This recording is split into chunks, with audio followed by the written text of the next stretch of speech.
Eine Scheißidee nach der anderen, aber es gehört auch zu einem Projekt. Hi und herzlich willkommen zu Bauboom Bang und dem nächsten Sägemassaker. Und vielleicht habt ihr ja genau das gleiche Problem wie ich. Im rechten Winkel, gerade in alle Richtungen oder im 45-Grad-Winkel oder wie auch immer ihr sägen wollt mit einer Freihand-Japan-Säge. Ich liebe sie wirklich über alles, aber so richtig cool gerade Schnitte, die bekomme ich nicht so oft hin. Das ist viel Training. Aber heute bauen wir ganz fix einen richtig coolen Jig. Also bleibt dran, kommentiert fleißig, denkt dran, abonnieren ist kostenlos. Das Ganze unterstützt nämlich den Mist, den ich hier für euch und natürlich auch für mich mache. Also danke dafür und jetzt geht's los.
Okay, ich muss quatschen, aber ich muss einfach hier checken, ob das wirklich auch 90 Grad sind und das sind es. Mega scheiße, ich muss dringend wirklich mein Blatt hier austauschen, schärfen, das schärfen und gegen neues austauschen, weil ja, so krasse Ausrisse, einfach totale Scheiße. Aber ich probiere es mal, indem ich jetzt hier ein bisschen Tape drauf mache. Mal gucken. Ist eine Scheißidee nach der anderen, aber es gehört auch zu einem Projekt. Aber hier ist Safety First, aber ich habe trotzdem jetzt mal doch Kleber hinten dran gemacht, weil mit den Konterbrettern, das hat alles gar nicht funktioniert. Absaugung.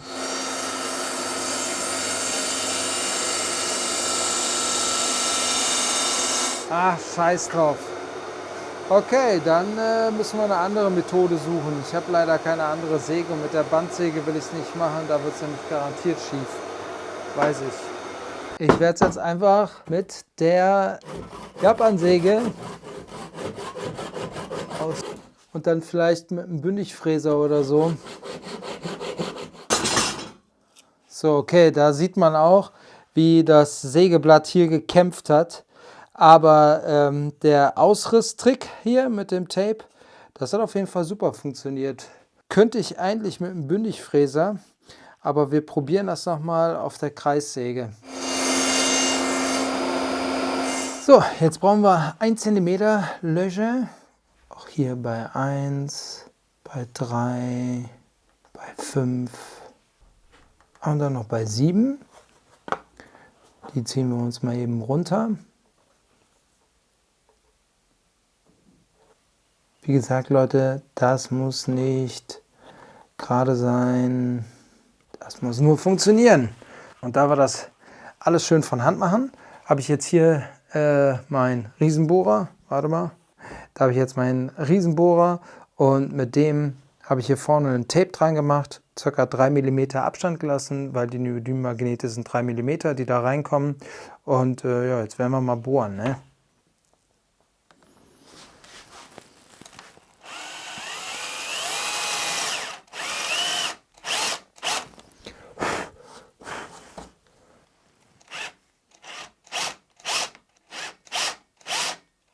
Hauptsache ihr nehmt einen scharfen Bohrer, das ist das Allerwichtigste.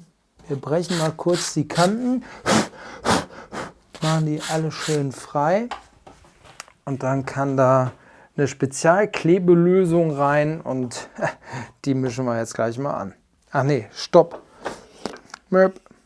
Das hier ist unsere abgeschnittene 45 Grad Version. Ihr seht, hier ist das Sägeblatt noch drin, aber es ist trotzdem perfekto.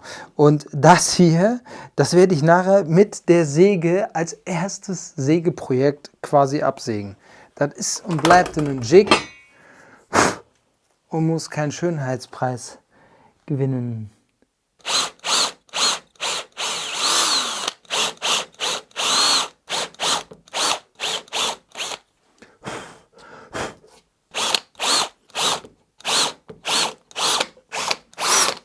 Haben wir die Seite auch fertig.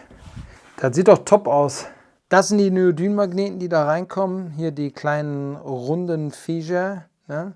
So, und die werden mit meinem neuen Lieblingszeug, nämlich von Uhu Plus, was im Endeffekt ein Epoxidharzkleber ist, aber in 2 getrennten Dosen.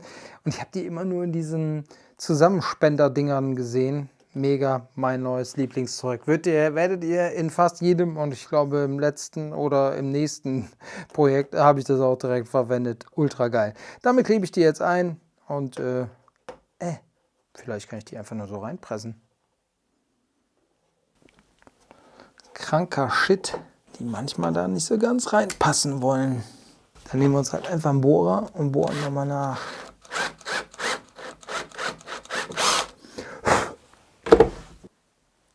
Passend gemacht. Bam. Wir machen das Ganze noch ein bisschen schick, nämlich hier mit der Oberfräse machen wir hier die Kanten noch ein bisschen feiner.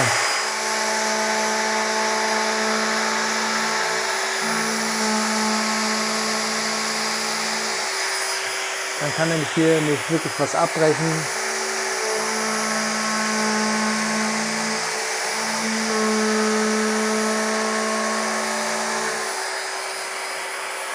Und man fasst es auch ein bisschen besser an einfach. Die lassen wir hart.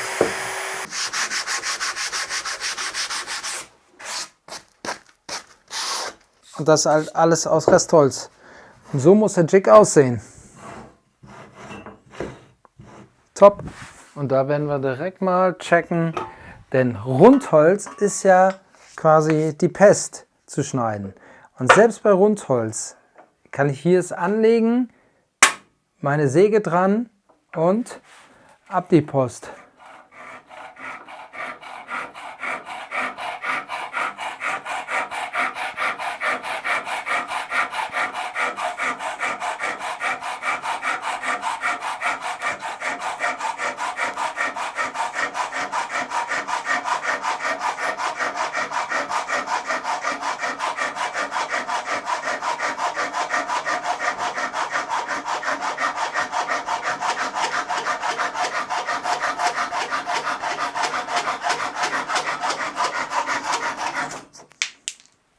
Geil. Geil. Genau so soll es sein. Super geschnitten. Und das Jig, bam, hilft. Wir wollen mal direkt messen. Ja, genau waagerechter Schnitt. Seht ihr das? Top, oder? Sehr, sehr geil. So, als Beweis machen wir hier einfach jetzt mal natürlich so rum machen, damit es auch wirklich im rechten Winkel ist. Machen wir einfach mal hier einen Strich und ich nehme jetzt auch Multiplex, weil das ist immer schön, nicht Multiplex, sondern Spanplatte, weil das auch zum Ausreißen prädestiniert ist. So, und jetzt setzen wir das da an und hier ist natürlich auch immer wichtig, ne, will ich vor dem Strich, hinter dem Strich oder wo auch immer sägen. So, das heißt, ich will jetzt aber genau von hier aus vor dem Strich sägen, damit ich sehe, dass es ja auch parallel ist.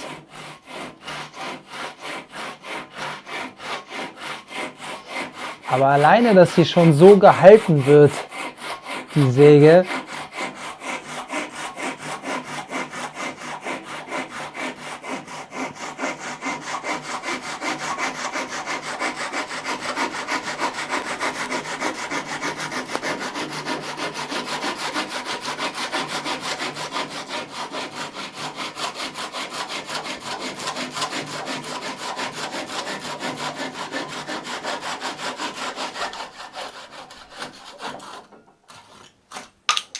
Zack. So. Natürlich untenrum ein bisschen ausgerissen, aber wirklich exakt. Mega exakt. So, und jetzt machen wir da noch den Test. Und auch der ist exakte Gerade. Man sieht's. Super geil. Und jetzt machen wir natürlich noch, weil auch das natürlich wichtig ist, den 45 Grad Test. Und jetzt schneiden wir aber mal so rum, um auch zu zeigen, dass das geht. So, heißt, hier ansetzen und ab die Post.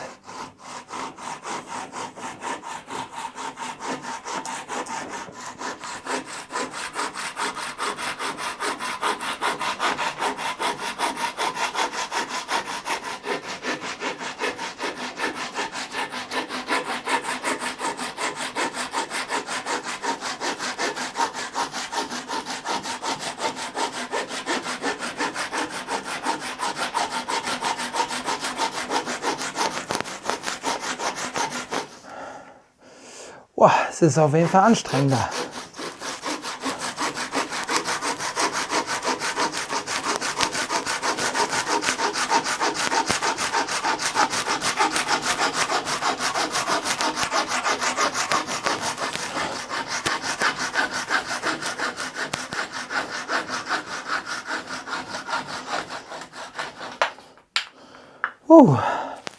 Geil.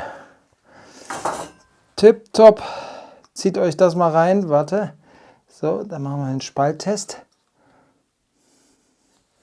So, bam. Einfach mega. Erstmal hier gerade. Das ist ja das Allerwichtigste, dass der Schnitt auch so gerade ist. Und wie gesagt, der wird natürlich auch beim Rest eben auch gerade sein.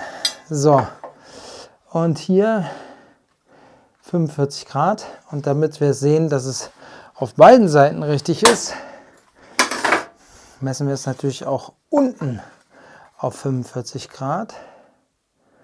Und da haben wir exaktamente 45 Grad. Yes! Da ist mein Jig und es ist nicht der schönste Jig geworden. Und er funktioniert aber. Und das ist doch das Allerwichtigste. Schön muss so ein Jig gar nicht sein. Natürlich kann man die immer total geil pimpen. Und ich werde das Ding natürlich auch noch ein bisschen ölen, damit das einfach gut hält. Und leider ist meine Säge einfach nicht mehr so scharf. Deshalb das Blatt wird jetzt auch bald ausgetauscht. Und dann passieren mir auch solche blöden Ausrisse nicht mehr. Aber insgesamt mega. Hat es richtig gut funktioniert. Ihr braucht halt eben diese kleinen Neodynmagnete. Ich habe 3 mm starke, 1 cm Durchmesser und ja, dann funktioniert es halt mega. Also die reichen völlig aus.